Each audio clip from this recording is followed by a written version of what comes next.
Hello everyone, welcome to PYQs, and we are solving UPSC 2019 questions from ODE. So the first question is, that is 10 marker.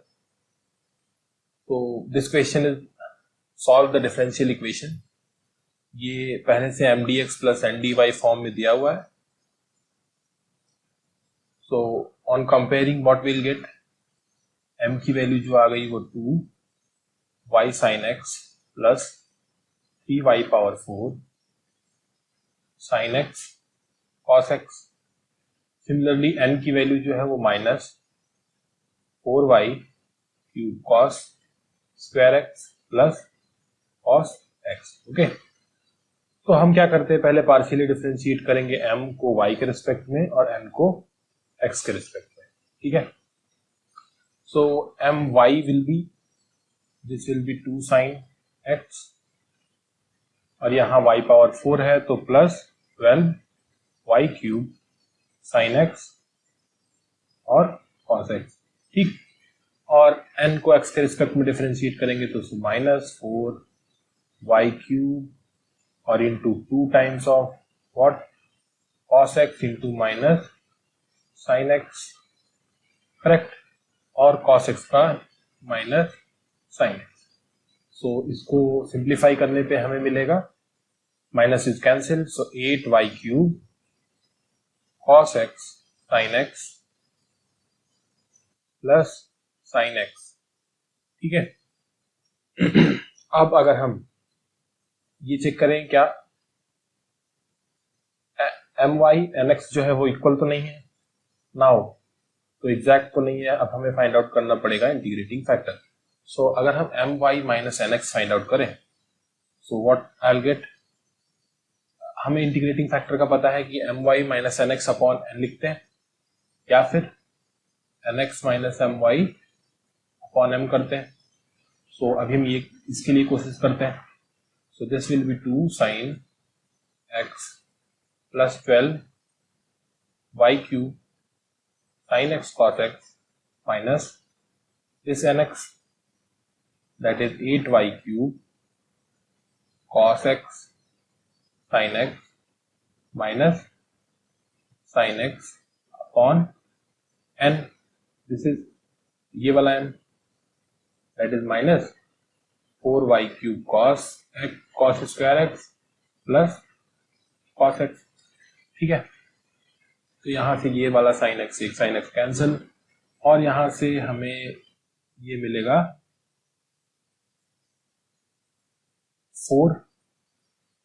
4y cube cos x, अगर हम common लें 4y cube cos x sin x आएगा एक, late me write it, और ये sin x होगा upon यहाँ पे माइनस है 4y cube cos x plus cos x. ठीक है, और cos x बाहर ले लें अगर हम, यहां से अगर sin x बाहर ले लें, यहां sin x अगर हम बाहर लें तो यहाँ sin x cos x भी था, सो यहां से sin x अगर हम बाहर ले लें तो ये वाला पार्ट इससे कैंसिल हो जाएगा और हमारे पास आएगा माइनस tan x. ठीक है, तो इसकी वैल्यू आ गई minus tan x, that is function of x. So integrating factor क्या हो जाएगा, e power, integrating factor will be e power minus integration of tan x dx, correct. So इसका इंटीग्रेशन हो गया log of cos x and that will be equals to cos x. तो ये हो गया इंटीग्रेटिंग फैक्टर. अब हम इस इंटीग्रेटिंग फैक्टर को मल्टीप्लाई कर देते हैं ऊपर वाले इक्वेशन में. सो मल्टीप्लाई करेंगे, ये m और n दिया हुआ था, so after multiplication what I will gate 2y sin x cos x plus 3y power 4 sin x cos square x. ठीक है, ये आएगा dx वाले टर्म में प्लस और dy वाला टर्म, y वाले टर्म में देख, ये n की वैल्यू है, n में तो हर जगह पे x कंटेनिंग है, so let me write it, minus 4y³ cos power 4x plus cos square x dy equals to 0। अब हम इसको इंटीग्रेट करेंगे, ये एग्जैक्ट है, इंटीग्रेट करेंगे, इसमें हमें लिखेंगे y एज अ कांस्टेंट और ये टर्म्स नॉट कंटेनिंग x, ठीक है। तो यहाँ पे भी x है, यहाँ पे भी x है, मतलब dy वाले टर्म में सारे 0 और इसमें y एज अ कांस्टेंट लेके हमें इंटीग्रेट करना है। सो y एज अ कांस्टेंट लेंगे तो हमारे पास 2y बाहर आ जाएगा और फिर sin x और cos x उसका डिफरेंशिएशन, तो ये हो जाएगा sin square x by 2 cancel and plus, so यहाँ sin x so negative, so y power 4 3 times of y power 4 cos cube x by 3 3 cancel equals to C1 suppose. अब इसके बाद इसको हम लिखें तो ये this will be y sine square x minus y power 4 cos cube x equals to C1। This is the required answer, ठीक है। Now will move to next question. अब इस क्वेश्चन में क्या है कि determine the complete solution of differential equation given by this. So this is second order constant coefficient ODE, तो इसको CF और PI निकालना है हमें, सिंपल। तो पहले हम क्या करेंगे, ऑक्सिलरी इक्वेशन लिखेंगे। ऑक्सिलरी इक्वेशन में m square minus 4m plus 4 equals to 0 लिखेंगे, ठीक है। तो ये हो गया m माइनस 2 का whole square equals to 0, equal roots आ रहे हैं, तो मतलब YC दैट इज CF जो हो जाएगा वो हो जाएगा C1 plus C2 x e power 2x, ठीक है। ये हो गया CF। अब हमें फाइंड आउट करना है PI। देखो PI फाइंड आउट करने के लिए हम क्या लिखेंगे, इसको YP जो होगा वो हो जाएगा 1 अपॉन d माइनस 2 का whole square 3x square e power 2x sine 2x, ठीक है। पहले e पावर 2x को बाहर ले लें, अगर तो 3 बाहर गया, e पावर 2x बाहर गया, तो हमें यहाँ d प्लस 2 से रिप्लेस करना होगा इसको, सो 1 बाई d प्लस 2, तो 2 कैंसिल d स्क्वायर और फिर हमारे पास बचा x स्क्वायर और साइन 2x, ठीक है। अब यहाँ पे पॉलिनोमियल का मल्टीप्लिकेशन साइन कोसाइन से है, तो अब हम यूज करते हैं वो रियल और इमेजिनरी पार्ट वाले ट्रिक्स। कैसे करते हैं इसको, हम करते हैं 3 e पावर 2x, इसको लिख लेते हैं इमेजिनरी पार्ट, साइन है तो imaginary part upon d square और क्या x square e power iota 2x, ऐसे लिख सकते हैं, ठीक है। अब इसको हम बाहर ले जा सकते हैं। सो what I right imaginary part. अभी हम इस पूरे पार्ट को अलग से कर लेते हैं, फिर यहाँ पे हम इससे मल्टीप्लाई कर देंगे। So imaginary part of e power iota x iota 2x को बाहर लें, फिर यहाँ पे हम लिख सकते हैं d प्लस 2 आयोटा का स्क्वायर और e पावर x स्क्वायर, ठीक है। अब हमें ये फाइंड आउट करना है, सो उसके लिए हम क्या करेंगे, इसको लिखेंगे imaginary part of e power iota 2x और यहाँ पे अगर हम क्या कॉमन लें, हम कॉमन लें 2 iota square, so 2 iota square is 4 minus 4, so minus 4 और ये हो जाएगा 1 प्लस d बाई 2 आयोटा का पावर माइनस 2 और क्या x स्क्वायर, ठीक है। सो इसको लिख सकते हैं imaginary part of minus e power iota 2x upon 4 और इसको एक्सपेंड करें तो हमारे पास ये x स्क्वायर वाला टर्म है, तो हमें कितना चाहिए, हमें स्क्वायर वाले टर्म तक लेना पड़ेगा, क्योंकि उसके बाद जो है डिफरेंशिएशन x स्क्वायर का 0 होता है, ठीक है। सो 1 प्लस 1 पहले तो माइनस 2 से मल्टीप्लाई करें, 2 नीचे cancel, d by iota, be careful here, now 3 times of d square upon 2 iota का होल स्क्वायर और इसके बाद वाले टर्म तो मतलब नहीं है, इंटू एक्स स्क्वायर, ठीक है। Now let me scroll it down. इसके बाद अब हम लिखेंगे imaginary part of minus E power iota 2x by 4. अब इसका मल्टीप्लीकेशन यहाँ पे, सो what I get x square, और आयोटा का अगर ऊपर नीचे मल्टीप्लाई कर लें दैट विल बी आयोटा, और डिफरेंशिएशन एक बार 2x, करेक्ट, और माइनस ये हो गया 3/4, और डी स्क्वायर मतलब डिफरेंशिएशन एक बार 2x आएगा फिर differentiation 2, so that will be here. ठीक है, अब यहां पे पहुंच चुके हम, सो ये 2 कैंसिल, तो 3/2. ओके, अब हमें फाइंड आउट करना है इसका इमेजिनरी पार्ट, सो इसको हम sin x cos x लिखेंगे, sin cos x plus iota sin x लिखेंगे. ठीक है, तो इमेजिनरी पार्ट की जो वैल्यू आ जाएगी that will B minus 1/4. So minus 1/4 बाहर लें अगर, तो जब हम sin x वाला टर्म लेंगे तो इससे मल्टीप्लाई करेंगे और इससे मल्टीप्लाई करेंगे तो हमारे पास आएगा what x square sin 2x, और प्लस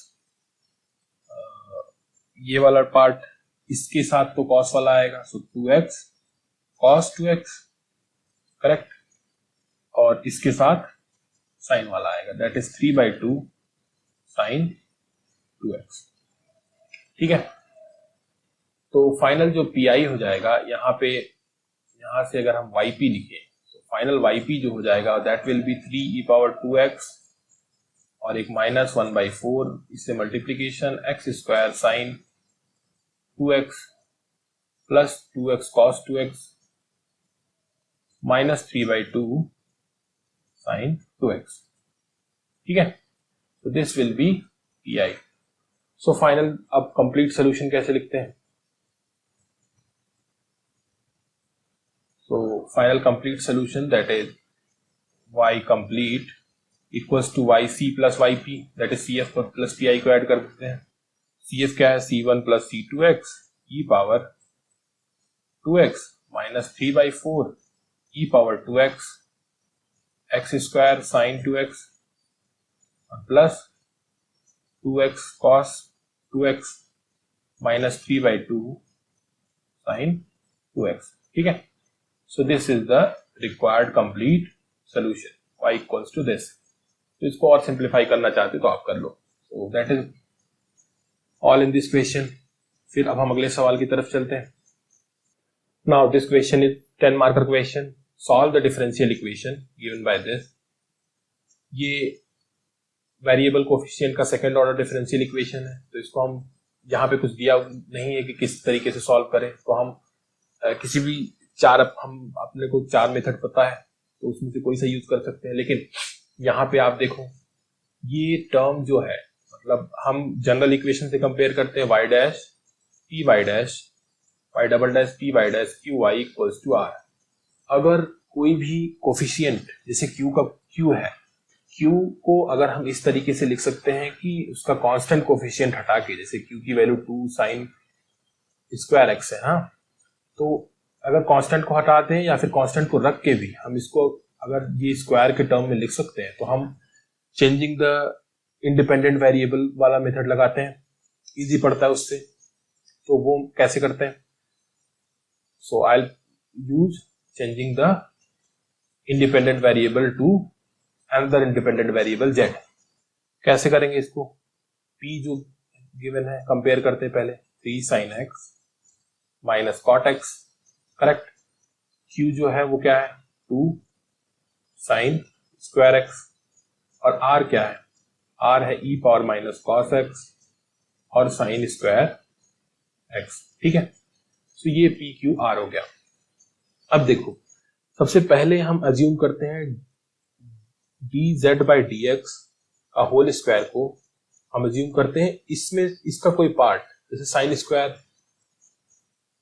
x ये अज्यूम कर लेते हैं. आप 2 साइन स्क्वायर x भी अज्यूम कर सकते हैं, बस वहां पे थोड़ा कॉम्प्लेक्स हो जाएगा. तो हम साइन स्क्वायर x आप कुछ भी अज्यूम करो, फाइनल आंसर तो सेम ही आता है, बस ये स्क्वायर वाला टर्म होना चाहिए. सो जिससे ये क्वेश्चन थोड़ा इजी होता है. तो यहां से पहले हम 2 चीजें फाइंड आउट करेंगे. पहली dz बाई dx की वैल्यू क्या हो जाएगी, साइन x. ठीक है, और यहां से हमें 2 चीजें मिलेंगी. एक तो z की वैल्यू मिलेगी, z की वैल्यू sin x को इंटीग्रेट करेंगे तो माइनस कॉस x ये वैल्यू, और इसको एक बार डिफरेंशिएट करेगा del two Z by del X two, तो ये वैल्यू जो हमें मिलेगी that is differentiation cos x। ठीक है, तो ये दो चीजें हमें याद रखनी।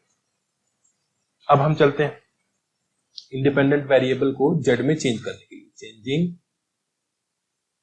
Independent variable to z। ठीक है, तो जो नया डिफरेंशियल इक्वेशन मिलेगा वो हो जाएगा d2y by dz2 plus p1 dy by dz plus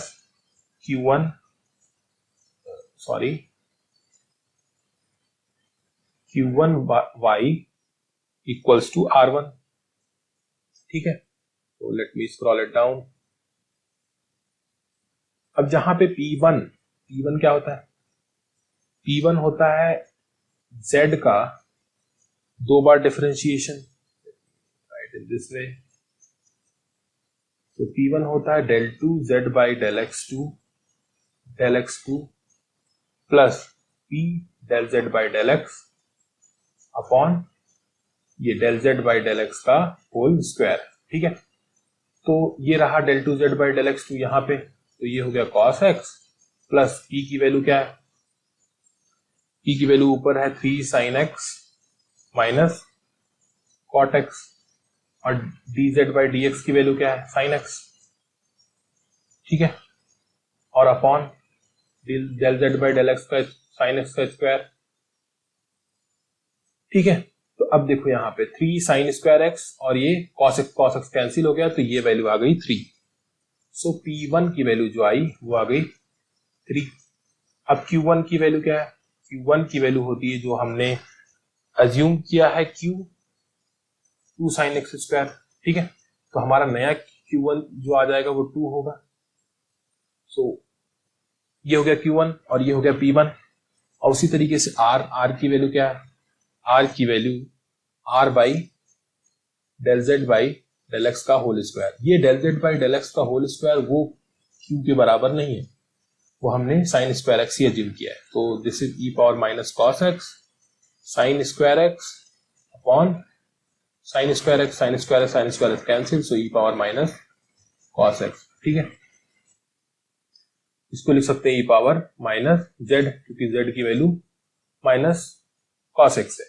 ठीक है, तो अब हमारे पास जो इक्वेशन आ गया, what will be the equation? So जो इक्वेशन आ जाएगा वो आ जाएगा del two y by del z two, P की वैल्यू आई 3 और 3 d y by d z, और क्यू की वैल्यू आई 2 y equals to e power z. फिर तो ये अब कांस्टेंट कोफिशिएंट में आ चुका है। फिर अब क्या, कुछ बचा नहीं, ऑक्सिलरी इक्वेशन लिखते हैं, M square plus 3m plus 2 equals to 0। So यहां से m की वैल्यू जो आ जाती है वो क्या क्या आ रही है? -2 और -1। तो CF YC, CF लिखेंगे क्या? C1 e power -2z plus C2 e power -z, और z की वैल्यू क्या है? cos, z की वैल्यू माइनस cos x है, तो C1 e power minus plus, तो 2 cos x और plus C2 e power cos x। ठीक है, ये हो गया CF। अब PI निकालने के लिए तो बस सिंपल z की वैल्यू रख देनी है। सो YP की वैल्यू हो जाएगी 1 upon what D square plus 3d plus 2 e power z, so that is e power z by 136। ठीक है, सो e पावर z को e power minus cos x upon 6 लिख सकते हैं। ये आ गया YP की वैल्यू। तो जो हमारा फाइनल आंसर आया, तो what will be the complete solution? That is y equals to CF plus PI। तो ये आ गया C1 e power 2 cos x plus C2 e power cos x and plus 1/6 e power minus cos x। So this is the required final answer. ठीक है, now will move to next question. So this question is about finding the Laplace transform of t power minus half, t power half and prove that Laplace transform of। तो यहाँ पे तो हम direct formula लगा के कर सकते हैं Laplace of t power n, लेकिन क्योंकि 10 मार्क का क्वेश्चन है और सो हम डायरेक्टली नहीं लगाएंगे, यहाँ पे डिराइव करते हैं। Laplace of F T 0 to infinity e power minus s T F T D T, ये होता है लाप्लास का डेफिनेशन। अगर आपको ये डेफिनेशन पता है और एक आपको गामा फंक्शन का डेफिनेशन पता होना चाहिए, सो गामा एन की वैल्यू जो होती है वो 0 to infinity e power minus x और x power n minus 1 dx ये होती है। सो इन्हीं दोनों फॉर्मूला से हम ये सवाल सॉल्व कर सकते थे। तो अब हमें फाइंड आउट करना है Laplace of t power minus half, ये हमें फाइंड आउट करना है। तो हम इससे कैसे लिखेंगे, इससे लिखेंगे 0 to infinity e power minus s t into t power minus half D T, correct.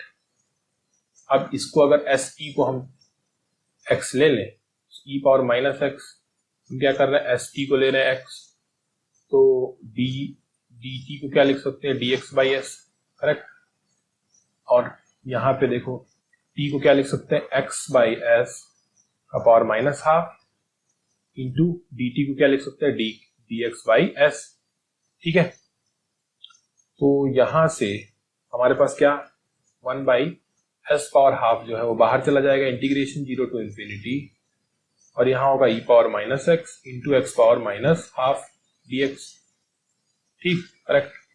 अब इसको लिख सकते हैं कैसे 1 बाई एस पावर हाफ, और ये हो गया क्या, यहां से देखो आप डेफिनेशन में n की वैल्यू अगर आप हाफ रखते हो, ठीक है, ये आ गया गामा हाफ, तो गामा हाफ की वैल्यू होती है root pi upon root s, that is root pi by S.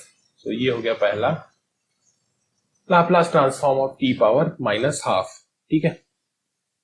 Now we will find out, इसी तरीके से अब हम करेंगे Laplace of t power half, same ही होगा 0 to infinity e power minus s t into t power half D S, correct.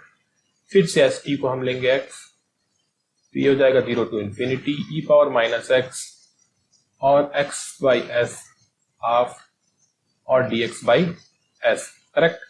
So इसको लिख सकते हैं 1 by S T by two integration 0 to infinity e power minus x और x power half dx, correct. Now that can be written as, यहाँ पे देखो ये 1 है, so this is 3 by two, so gamma 3 by two upon S power 3 by two, so that gamma 3 by two क्या होता है half into root pi, so root pi, और एक s बाहर ले ले तो एक s अंदर, ठीक है। So this will be the Laplace of t power half. So ये रहा दूसरे का आंसर। अब हमें प्रूव करना है कि लाप्लास ऑफ एक जनरल फॉर्मूला प्रूव करना है। जनरल फॉर्मूला किसका, हमें प्रूव करना है कि Laplace of t power n plus 1 by two जो है ये निकालना है, ठीक है। ये इक्वल्स टू है gamma n plus 1 plus half के upon s n plus 1 plus half, ठीक है। तो इसको कैसे करेंगे, इसको करेंगे हम लाप्लास ऑफ दिस डेफिनेशन से 0 to infinity e power minus s t into what e power n plus 1 half D T, फिर से यही करेंगे, एस टी को क्या लेंगे x, तो ये हो गया 0 to infinity e power minus x, और t को क्या रखेंगे, t को रखेंगे x by S t power n plus 1 by two, so ये हो गया n प्लस 1 बाई टू, और dt को क्या लिखेंगे dx बाई s, ठीक है। अब ये देखो s का पावर जितना सब कुछ बाहर ले लो, तो s power n plus 1 by to बाहर आ गया, करेक्ट। और ये हो गया 0 to infinity integration e power minus x और x power n plus half dx। सो इसको लिख सकते हैं हम गामा क्या n plus 1 plus half upon s power n plus 1 plus half. So that is the required result to prove, ठीक है। So that is all here. Thank you.